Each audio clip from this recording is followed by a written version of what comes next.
काय द्यावे जाती खावे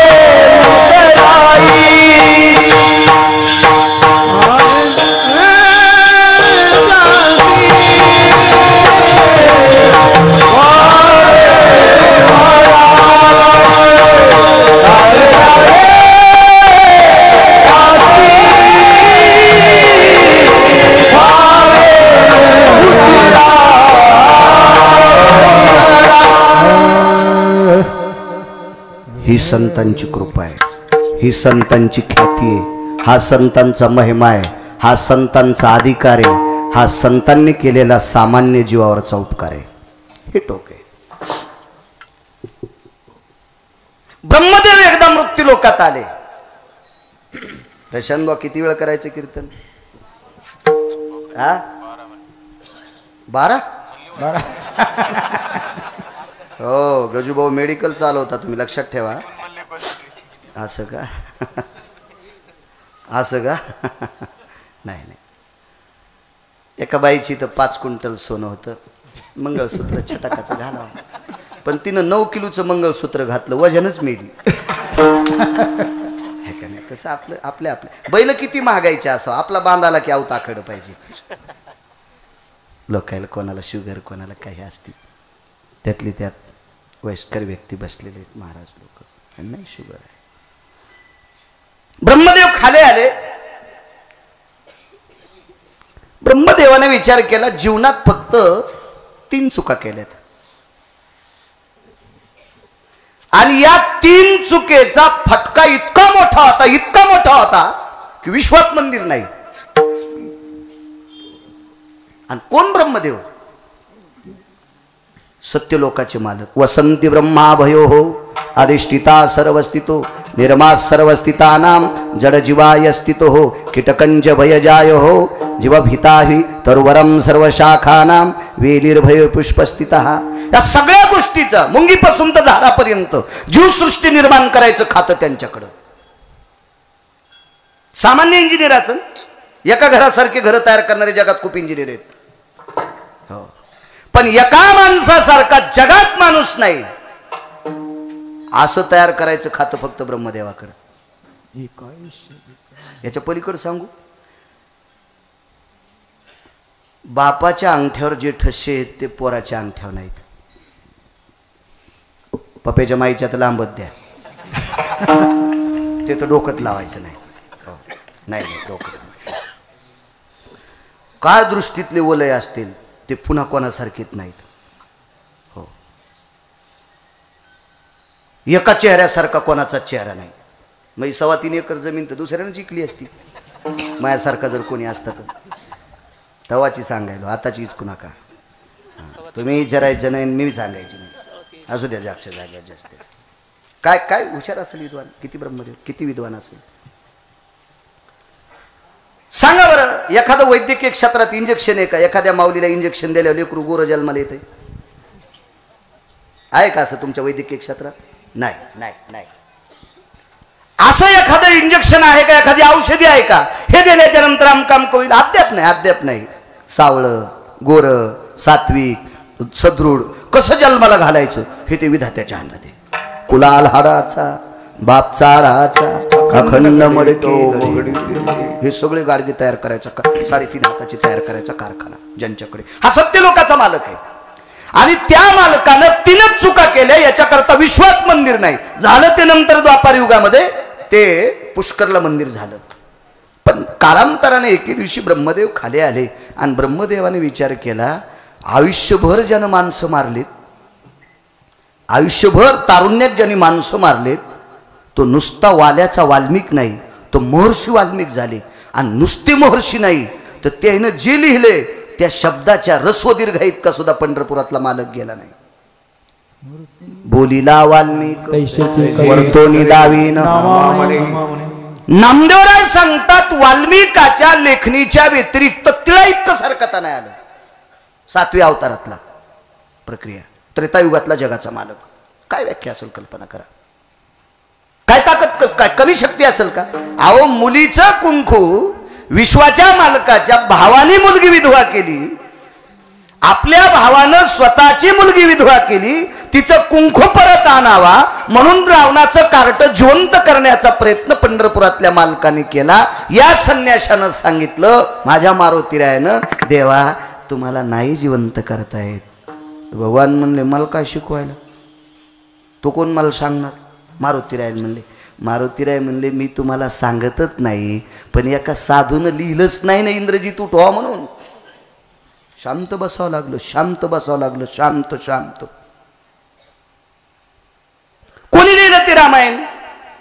वाल्मिकांनी केले रामायण. किती मोठी शक्ती.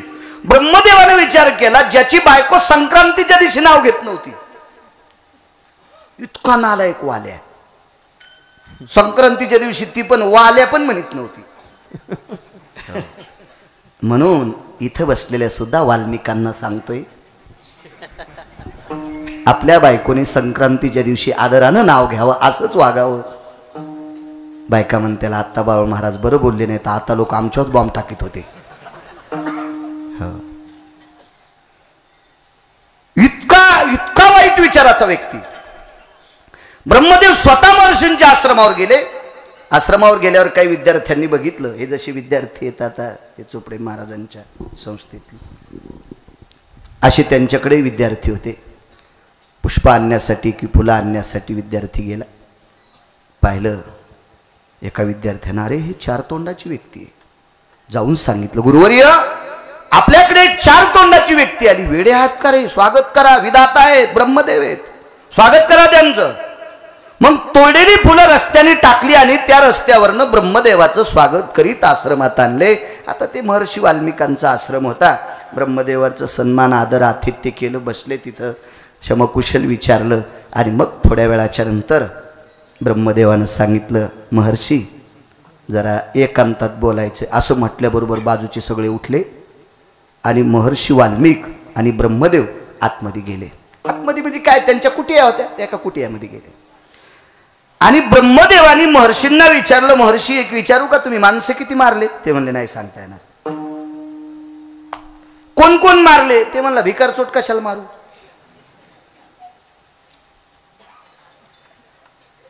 ज्याच्याकडे काहीच नाही त्याला चोर कशाला आडवीन? येडा आहे का देव अंगावीस तू घ्यायला? टगेटगेत माणसं मारले. हो, महाराज मारले असते तर पैशावालेच मारले. ज्यात जो पैसे नाही काय काय उपयोग आहे त्याला मारून? काय भेटेल त्या महाराजाला मारून?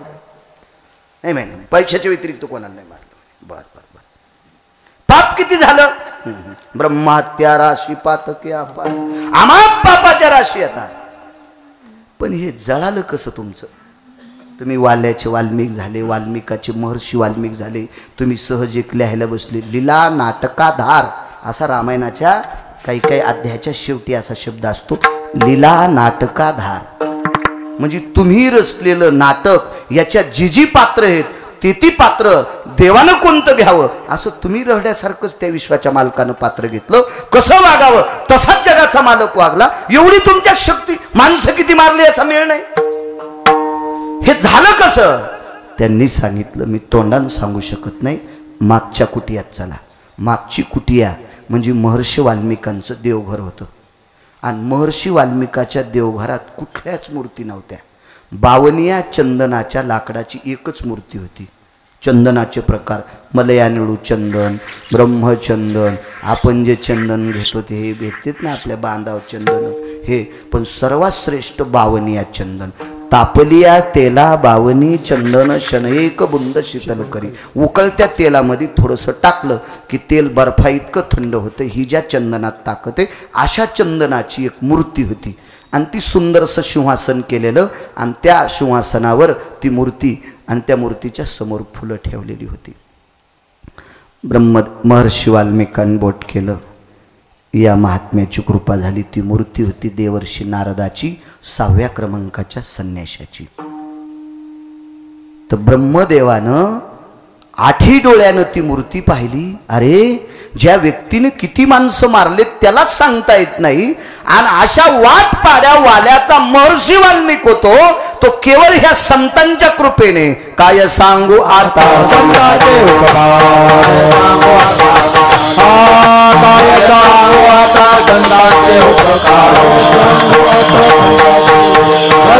अंतरा जागविते माझ्या अंतरा जागविते काय सांगू आता संतांचे काय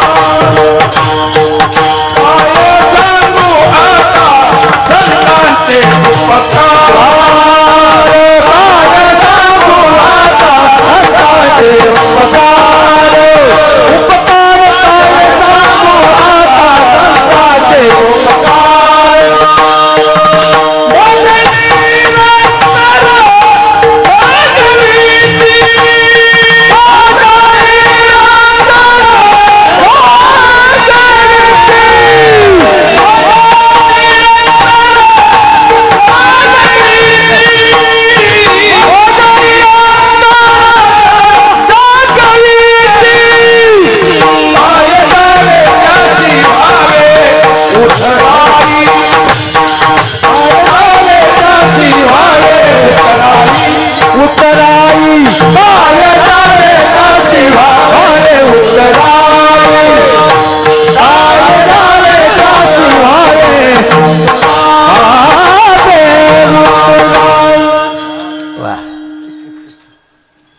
या परिसरातलं वारकरी संप्रदायातलं जुनाट रत्न गावकर महाराज जुना रत्न. मी मगाशी तुम्हाला एक शब्द बोलून गेलो, धोत्रावाल्याचा आदर जीनच्या पॅन्टीवाल्यांनी करायचा आहे. तसं संप्रदायात सुद्धा ज्या लोकांनी पाठीमागे काम केलंय त्यांचा आदर आपण करायचा केला पाहिजे. का सांगू तुम्हाला? कारण मागच्या लोकांनी संप्रदाय टिकवलाय म्हणून आमच्या वयातल्या लोकांना संप्रदायात प्राधान्य भेटलं. या जुन्या लोकांनी उलट पूर्वीच्या काळातल्या कीर्तनकारांनी पायी पायी जाऊन कीर्तन केले तरी नियम मोडले नाही. आता टपराच्या गाडीत बसलेल्या हरामखोरानं नियम नाही मोडायला पाहिजे. माझं एक पाप उदयाला आलंय. माझा 41 वर्षात मला बसून कीर्तन करावं लागतंय. माझा 4 फेब्रुवारी 2019ला अपघात झालता म्हणून बॉयलजनला त्रास आहे. तरी पण म्हणतो वाचिलं हे काय पुण्य असेल देव जाणी, पण बसावं लागतंय हे माझं सुद्धा पाप असेल. विडाला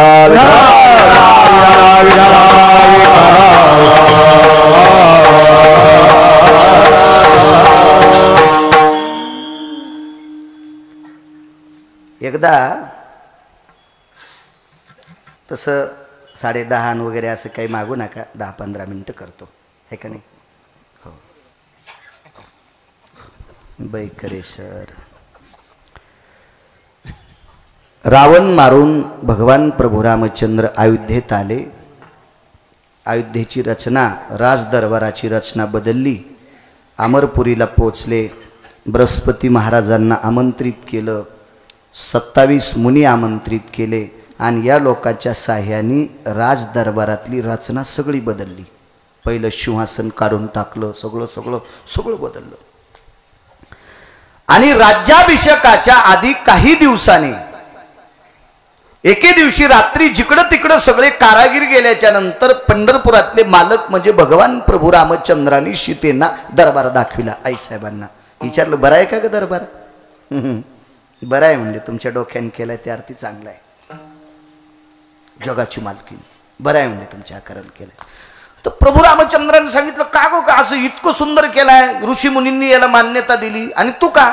म्हणे एक बोलू का प्रभू, या दरबारात महामंत्री सुमंत्री प्यादा गुमास्ता काय लोक असतील सगळ्यांना व्यवस्था केली, पण माझ्या लेकराचं अधिष्ठान आहे की तर कोण? त्या लेकराचं नाव मारुती आहे. मग ती कशी रचना केली, कुठं केली, काय केली ते तुम्ही रामायण बघा.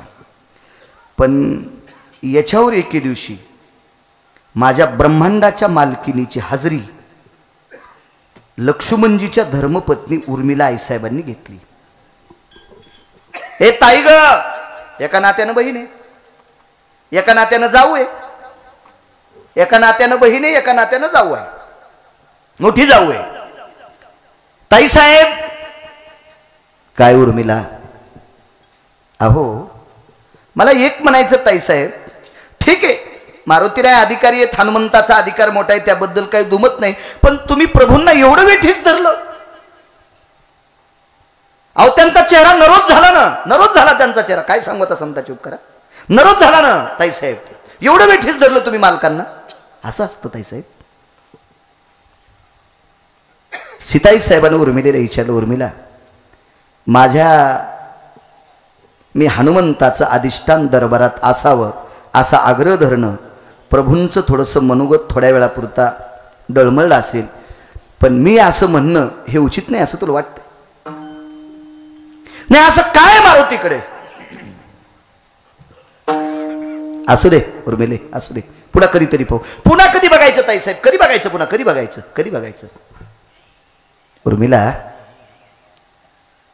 तुला कळतंय ना मी तुझी मोठी जाऊ आहे? ताईसाहेब त्याबद्दल दुमत नाही, पण मला सांगा ना असं काय मारुतीकडे? तर उर्मिलेने आग्रह धरल्याच्या नंतर देवा सीताई साहेबांचं तोंड बंद झालं आणि दोन्ही डोळ्यातून दोन दोन अश्रूच्या धारा वाहत होत्या, धारा वाहत होत्या. तर उर्मिलाई साहेबांनी जगाची मालकीन सीताई साहेबांना प्रश्न केला, ताईसाहेब माफ करा, मी केलेल्या प्रश्नामुळे जर तुमच्या डोळ्यातून पाणी येत असेल तर माझा प्रश्न वापस घेते, मला नका देऊ उत्तर.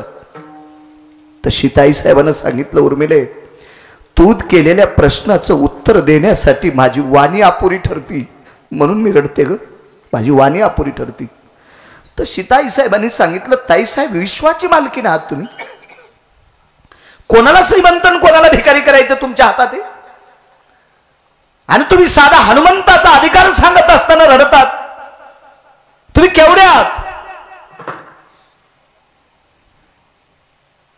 सीताई साहेब होत्या.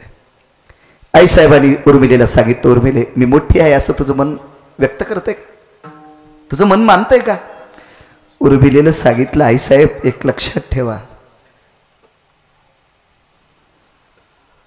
लग्न झाल्याच्या नंतर जीव प्रपंचाबाहेर व्याप्ती हो, दृष्टाभय दृष्टीशु तक्तांवर होती काया हा सौख्यास्थितेशु. याचा अर्थ फक्त खाली येऊन सांगत नाही, समजून घ्या. लग्न झालेल्या पती पत्नींचं एकमेकावर किती प्रेम असते हे उगच उगच उगच उगच तुम्ही तुमचं ज्या दिवशी लग्न झालंय मंडळीला घेऊन घरी गेलात तो दिवस आठवा, तो दिवस आठवा. किती प्रेम बायकोचं पत्नीवर, पतीवर आणि पतीचं पत्नीवर.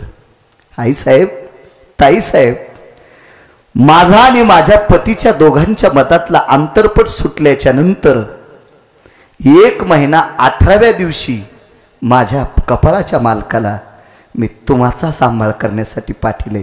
त्या अर्थी तुम्ही मला तुम्ही किती आवडत असाल. 1 महिना कितव्या दिवशी? 18व्या. 1 महिना 18 दिवस झाले ते लग्नाला, 1 महिना 18 दिवस. त्या दिवशी 14 वर्ष 27 दिवसाकरता आपण घरी राहिल्या आणि आपल्या मालकाला लक्ष्मणाला सीतेची सेवा करण्याकरता पाठिलं. मला तुम्ही किती आवडत असाल. मग एक लक्षात ठेव उर्मिले, काय गोड उत्तर दिलंस ग, काय गोड बोलतेस. मग मी इतकी जर तुला आवडत असेल तर तुला लक्ष्मण किती आवडतात. तर उर्मिलेचे 6 श्लोक आहेत, ते रामायणात नाहीत, दुसरीकडे आहेत. शोधा, तुम्ही शोधा.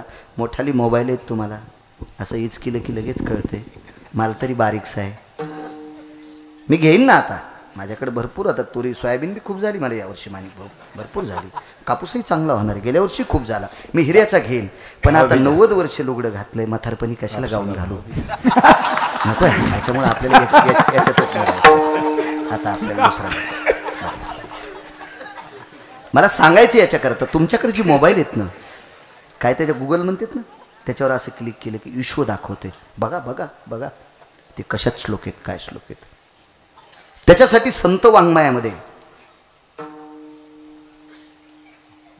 मधुबाबा पतीचा अधिकार सांगत असताना फार मोठं टोक वापरलंय.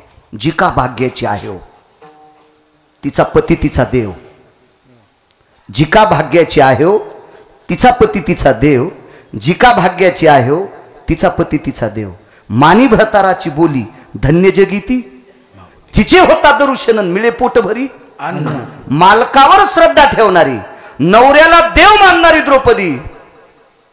मधुकर बाबा तिचं नख पाहिल्याच्या नंतर 60,000 लोक जेवले, 60,000 लोक जेवले, 60,000 शिष्य घेऊन दुर्वास आलते.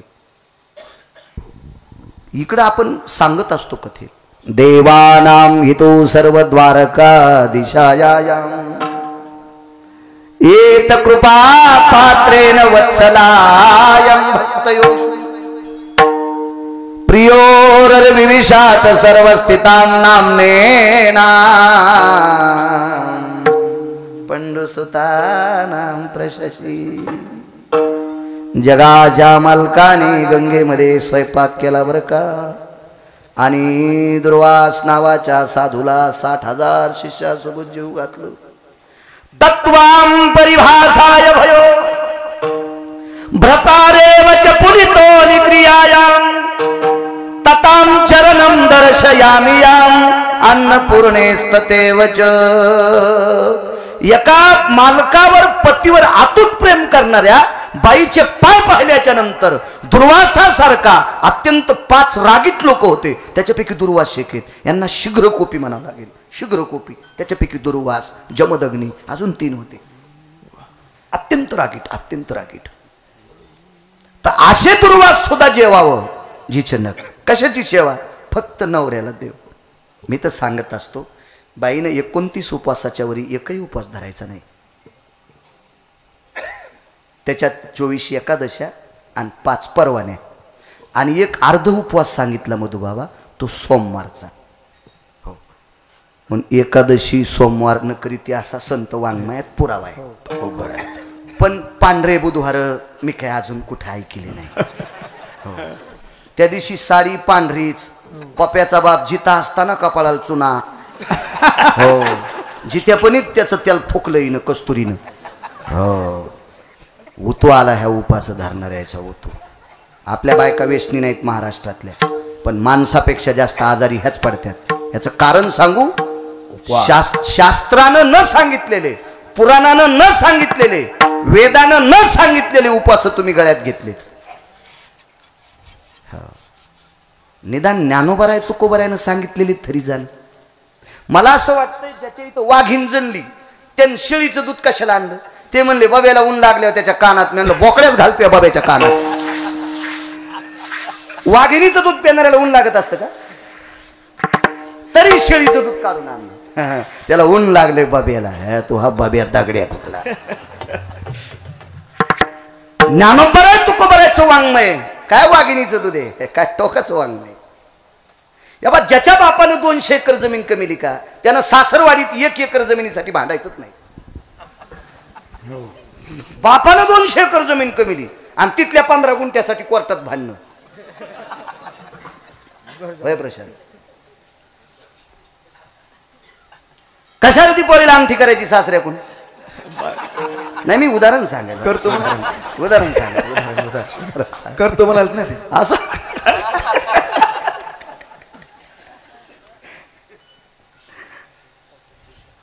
ज्ञानोबराय तुकोबराय आपले बाप आहेत आणि एवढ्या बापायची लेकरं आहेत आपण कशाला भिकारचूट बोकंडीवर घ्यायची केवढ्या मोठ्या संप्रदायातले आहेत आपण केवढ्या मोठ्या संप्रदायातले तरी ज्याला नाही त्याला डोक्यावर घेऊन नाचायचं मोडून जाईन एखादीशी बोकांड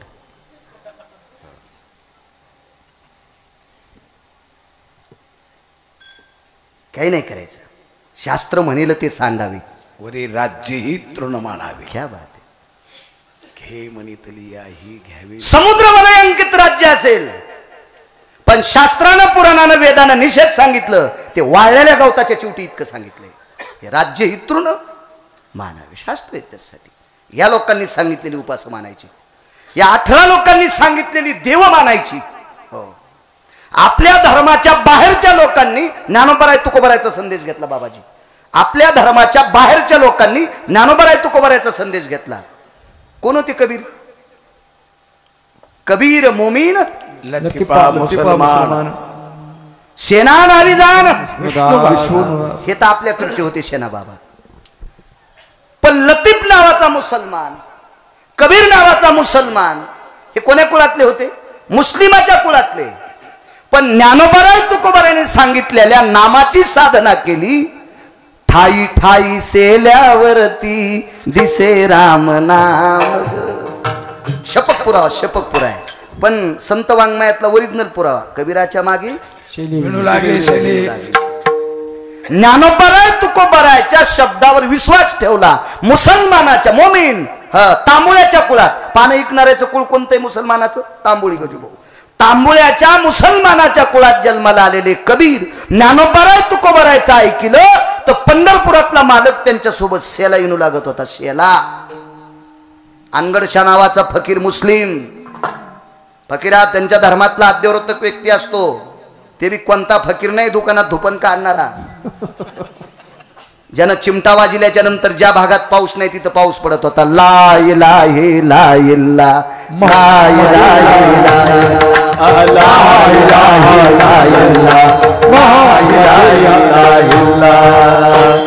ते त्याच्या त्या अल्लाचं नाव घेऊन ते चिमटा वाजित होतं. त्या भागात पाऊस पडत होता. इतका फकीर अधिकारी.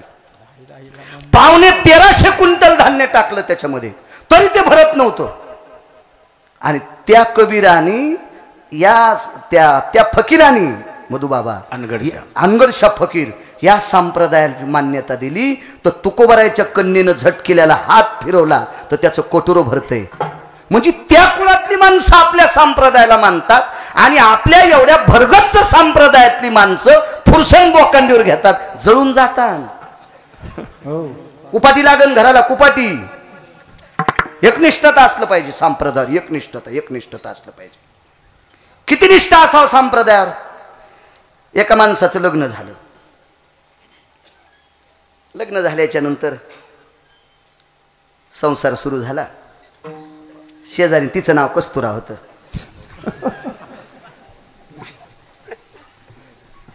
आणि शेजारणीचं नाव अंतिकी. सकाता त्याची अंतिकी. आमच्या गावातली. इकडे कशाला इचकुमी. तिकडे गेल्या इकड्या फुकायच्या दुसऱ्या आणू तरी कुठून. आणि अंतिकी कस्तुरीला म्हणली, कस्तुरा तू अनावरा घोंगडी इतका गोरा आहे ग. तो हा नवरा घोंगडी इतका गोरा आहे. तर काय म्हणून हसले गुरुजी. का सगळ्या घोंगड्या काळ्याच असतात काही नाही का पांढरी. तो नवरा घोंगडी इतका गोरा आहे. पण ती जरा ऐकत होती बिचारी. जाऊ द्या म्हणली. जरा बऱ्या घरची होती, सात्विक घरची. पण कोहरं काय कोण 5-6 महिन्याच्या नंतर ही म्हणली तो नवरा घोंगडी इतका गोरा आहे. म्हणली असू दिन काळा पण दिवस माळायच्या आधी बाजाराची पिशवी घेऊन घरी येतोय. तो हगन गोरा पाणी पण बस स्टँडच्या मुतारीला पाहावं लागतो कुठं झोपलाय. मला विनोद नाही सांगायचा. त्या बाईची आपल्या नवऱ्यावर किती श्रद्धा. पतिव्रते जायचा तितका आपला देव आणि आपला संप्रदाय तितका आवडला पाहिजे. तितका आवडला पाहिजे आपला संप्रदाय. तितका आवडा. हो नाही काय खाते कणगिला गाते इरलेला. पतिव्रता नेने अनेकाची स्तुती क्या बात है. सर्व भावे पती ध्यानी म्हणी. तिला पतिव्रता म्हणायचंय. दुसऱ्याची स्तुतीच ऐकायची नाही. मधुबाबा रावणानं सीतेला वश करण्यासाठी काही राक्षसनी पाठिल्या. आगंधा, भयगंधा आणि पार्श्वगंधा या तिघींची नाव आहेत. रामायण बघायचं नाही. पुन्हा रामायण बघितलं म्हणते बाळ्यान कशातलं सांगितलं. ऊसातलं सांगितलं का. हा वाचवणं सुमळ्या दुसऱ्या ग्रंथात सापडत आहे. या तिघी मायावी राक्षसी होत्या मधुबा. ह्या गेल्या सीतेला वाटेल तर प्रयत्न केला पण ऐकतच नव्हते. शेवटी रामाची चेष्टा करायला सुरुवात केली. रामप्रभूची चेष्टा. 3 श्लोकाचा प्रभेद आला. एतो नाम श्रवण इंद्रियाणाम भग्नानाम जायते नस्तितेषु चक्षुरेण प्रेरायो अंधान भयोषु. ज्या कानाने ऐकले ते कान बहिरे हो. ज्या डोळ्याने मालकाची निंदा करणारी पाहिली ते डोळे कायमचे आंधळे हो. या भारतातल्या पवित्र एका त्रेतायुगातल्या स्त्रीचं वाक्य. त्या स्त्रीचं वाक्य. त्याला आपला धर्म आवडला पाहिजे.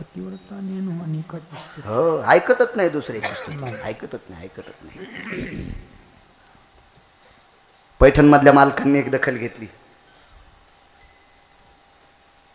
हे आठवलं सांगतो. मला ना दे दारे दाता होता गवत उपटायचा म्हणून लांब होतं माणिक भाऊ. असं पैठण मधल्या मालकांचं एक गोड वाक्य. मारुतीरायाला प्रभू रामचंद्रांनी सांगितलं सीतेचा शोध घे. मग सीता कोणतीला म्हणायचं हे त्यानं सांगितलं. जिथं सीतेची वस्ती घडे राम राम स्मरती झाडे घडे तिथले- पशु पक्ष्याही स्मरण घडे पाषाण खडे राम स्मरती. दगड खडे गोटे राम राम म्हणू लागले. शेवटचा पुरावा एवढाचा सांगतो तुम्हाला. आणि ती जी भूमी असल अशी रामराम म्हणत असल ज्या स्त्रीच्या कृपेने, ती माझी पत्नी आहे सीता. म्हणले मालक ठीक आहे, मी सीताई साहेबाची ओळख लक्षात घेतली, पण मी तुमचा दूत आहे, त्याने मला ओळखावा ना, त्याने मला ओळखलं पाहिजे ना. काय नाही हरकत म्हणले. महर्षी अगस्तीने आणि त्यांच्या धर्मपत्नीने मला एक अंगठी दिली. त्यावेळेसपासून शालजोडीचा कार्यक्रम. त्रेतायुगाच्या अगोदर नव्हता बरं. ती नवरदेव नवरीनं अंगठी घालायची. हो, तिथून सुरुवात झाली. तिथून नाही तर घरून जाताना तर दागिने नव्हतेच ना, आणि असते तर केवटाला नसते दिले का. फक्त मंगळसूत्र आणि पायात जोडू होतं, याच्या व्यतिरिक्त काय नव्हतं. मग ती अंगठी, नवग्रहाची अंगठी, ही अंगठी सीतेच्या हातानं माझ्या बोटात घातलेली आहे. लोपामुद्रेनं दिली ती. बाई फार अधिकारी होती ती बाई. ही लोपामुद्रा सीतेच्या पाया पडली नाही ताईसाहेब. ही लोपामुद्रा प्रभू रामचंद्राच्या पण पाया पडली नाही. प्रभू रामचंद्र तिच्या 9 वेळेस पाया पडले, आपले मालक 9 वेळेस पडले, मग 7 वेळेला सीताई साहेब पडले. आणि रस्त्यानं सीताई साहेब म्हणले, प्रभू ती बाई किती वेळ पठेव. म्हणजे कोण ती लोपामुद्रा, तुम्ही तिच्या 9 वेळेस पाया पडले, मी 7 वेळेस. वेडी सीते, शांत बस, शांत बस. काय शांत बस, आपलं नशीब चांगलं, ती आपल्या पाया नाही पडू दे, पण तिने आपल्याला पाया पडू दिले, हेच आपलं नशीब आहे. काय करते ती 3 टाइम नवऱ्याचं दर्शन घेते. फक्त 3 टाइम आपल्या पतीचं दर्शन घेत होती. इतका अधिकार आहे तुमच्यात. हो, बाईनं मालकाची सेवा करायची, घरातल्या वयस्कर माणसांची सेवा करायची. हजारो पंढरपूरच्या वाऱ्या केल्याचं पुण्य प्राप्त होते. हजारो हजारो हजारो हजारो. एक जण बिना चपलाचा पंढरपूरला चलत गेला आणि तिथून आल्यावर चपलानं मायबापाला हाणलं. हे ज्या भागात असेल का त्या भागात भूकंप होत असतो. एक सांगू का तुम्हाला, सगळेचे फुलं चोरून महादेवाला वाहती, हिने एक झाड नाही लावलं. उलट बोकड्या पाळल्यामुळे तुळस बी खाल्ली हिची. इतकी पाकिस्तानी बाई. आणि श्रावण महिन्यात दुसऱ्याचे फुलं वर बडायला लागली गोविंदबुवा, आणि महादेवावर वाहली. हो हो. आणि नवऱ्याला म्हणले यानं बेल घेऊन, त्यानं 2-4 पानं एक आणले. अक्कल आहे का तुम्हाला? 3-3 पानाचा बेल आणत असते, इतकुशी अक्कल नाही. अशी बाई ज्या भागात आहे त्या भागात दुष्काळ पडतो. गळ्यात शपथ खोटं बोलत नाही. आमच्या भागात नाही बाबा असलं. नाही नसेल.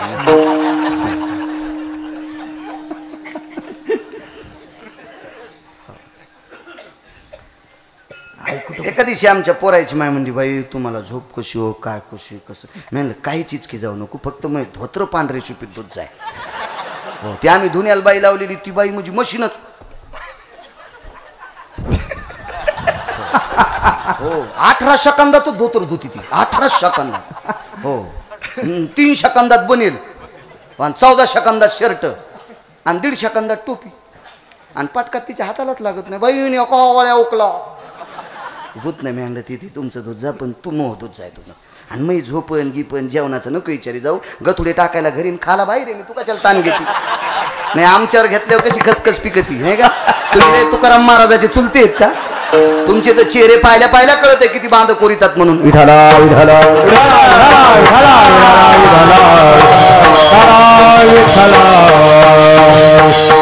अंगठी दिली बदवा. हो, ही अंगठी सीता ओळखते. शेपटीत बांधली बाबाजी, म्हणून मारुतीरायाच्या शेपटीला फोटोत कुठं कुठं घंटा बांधलेला आहे. कुठं कुठं बरं शेपटीला घंटा आहे. ती स्मरणाची घंटा आहे. कशामुळं घंटा? मालकानं दिलेली प्रिय वस्तू या शेपटीत बांधलेली, आणि ती घंटा वाजत असताना आपलं लक्ष तिकडे असावा, म्हणून ती घंटा शेपटीला घंटा आहे कुठं कुठं. हो, तिथं उतरल्याच्या नंतर पाहिलं सीताई साहेब शेपटीतली अंगठी सोडली आणि सीतेच्या पुढे टाकली. बाईला मालक किती आवडा, किती मालक आवडा. ती अंगठी पाहिल्याच्या नंतर पैठणमधल्या मालकांनी वाक्य वापरलं, ती याचा आचळू सरसावला. ती याचा आचळू सरसावला. उत्तर गोवा. आचळू म्हणजे पदर. मालकाचा स्पर्श झालेली अंगठी ही अंगठी नसून प्रत्यक्ष रामप्रभू आहेत, आणि त्यांच्याकडे बघितल्याबरोबर पदर सावरला. इतकी या देशाच्या स्त्रीची आपल्या पतीवर श्रद्धा असावी, इतकी श्रद्धा असावी.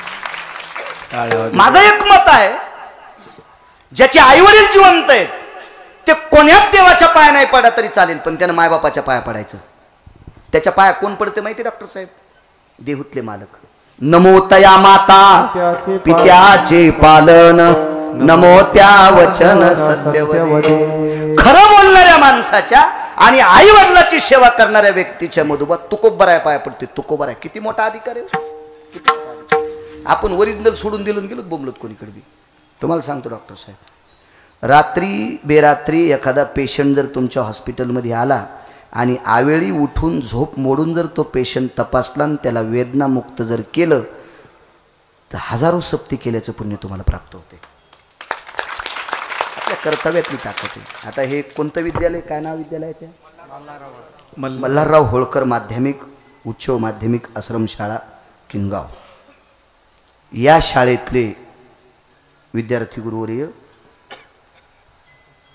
ज्यांना आत्तापर्यंत ज्या लोकांना शिक्षणाचा फार अभाव होता अशा लोकांची लेकरं या शाळेत शिकतात. आणि या शाळेत शिकलेली ती लेकरं या देशाची चमकती हिरे झाली. त्या गुरुजींना, त्या शिक्षिका माऊलीला कुठला सप्ताह कीर्तन जर ऐकायला जरी नसेल भेटलं तर असे विद्यार्थी देशाचे घडवले. कोट्यावधी सप्ते केल्याचं पुण्य तुम्हाला प्राप्त होते. आपापल्या कर्तव्याची सेवा असो. चला काय सांगू आता संतांचे उपकार. सीताई साहेब उर्मिलेला म्हणतात, उर्मिला मी किती आवडते म्हणून तू कपाळाच्या मालकाला माझ्या सेवेकरता पाठवलं. इथपर्यंत आलतं ना.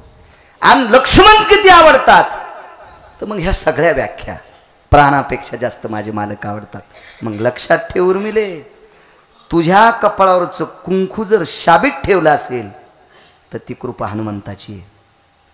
माझ्या कपाळावरचं कुंकू शाबीत ठेवलं असेल तर ती कृपा हनुमंताची आहे.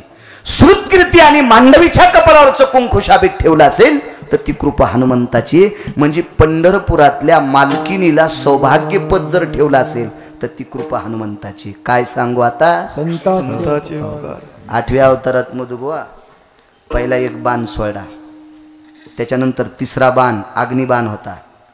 अग्निबाण सोडल्याबरोबर समुद्र कढू लागला.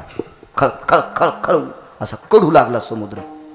मग समुद्र जर कढत असेल बेलगावकर बाबा तर रथ जळायला किती टाइम लागला असता. पण तो रथ जळाला नाही, फक्त एकाच साधूची कृपा, ती फक्त मारुतीरायाची कृपा. आणि ज्या वेळेला कौरव मृत्यू पावले, पांडव जिंकले, विजयाचा गुलाल अर्जुन रथात उधळू लागला. विजयाचा गुलाल अर्जुन रथात उधळू लागले तर विटेवरच्या मालकानं सांगितलं, अर्जुना पटकन उडी टाक. ते म्हणले, देवा काय बोलता, अहो इतक्या दिवस संकट होतं तरी उडी नाही टाकली, आता तर शत्रू सगळे मेलेत, आता काय म्हणून उडी टाकायची. मी विजयाचा गुलाल याच रथात बसून अख्ख्या हस्तिनापुरात फिरन. मालकाच्या डोळ्याला पाणी आलं. अरे बाबा उतर रे खाली, उतर उतर खाली उतर. अर्जुन उतरायला तयार नाहीत. आणि मग देवानं स्वतःच्या बाहुबळानं अर्जुनाला खाली ढकललं आणि देवानं उडी टाकली. आणि तो वरचा संन्याशी निघून गेला आणि कापरासारखा रथ पेटला, कापरासारखा. मग अर्जुन म्हणले, देवा 17 दिवस कस काय नाही पेटला. हे होतं वरी बसलेलं, त्याच्यामुळे नाही पेटला. म्हणले, देवा तुम्ही असून, अरे हे जर 5व्या दिवशी निघून गेलं असतं तर मी बी जळालो असतो. म्हणजे पंढरपुरातल्या मालकावर सुद्धा उपकार करायची ताकद संतात. काय सांगू आता संतांचे उपकार.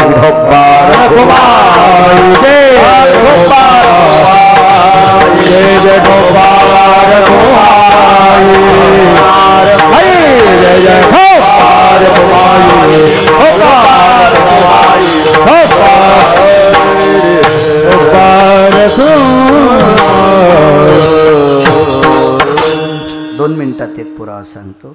जर ज्ञानोबरायची कृपा झाली नसती तर जयतपाल नावाच्या फार नाही वेळ थोडा राहिले, असं उठून जाऊ कीर्तनातून उठून जाऊ नये. मधुबुवा, जर ज्ञानोबरायची कृपा झाली नसती तर जयतपाल राजाला पुत्रसुख प्राप्त झालं असतं का?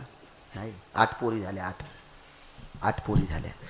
आणि जयतपाल राजाने पत्नीला सांगितलं, लक्षात ठेव, आता जर नाही मुलगा झाला आणि जर तुला मुलगी झाली तर त्या मुलीला आणि तुला मी पाण्यात टाकील. कर्मनो गहनो गती. मुलगीच झाली. रडू लागली राणी. 2 मिनिटात सांगतो. मग बी दुखतो. मग काय खापराचं थोडं तोंड आहे. पण वट्यावर बसून बकबक करण्यापेक्षा मालकाचं चिंतन सांगावं, कुठेतरी व्याधीत नाव येईल. हो, लय बसलेत वट्यावर, दीड वाजूस तर काय काय मोबाईल इचकायलेत. हो, ज्याला बायका सांभाळता येत नाही त्याला पाहिलेत. अरे याचं कच झालं, फोकण्या जळून जाशील ना, काय इचकायला तू त्याचं, इकडे इचकेव ना चांगलं चांगलं. हो, मुलगी झाली, राणी रडू लागली. मधुबुवा राणी रडू लागल्याच्या नंतर बाळांपण करते, तिला कोण म्हणते? दाई.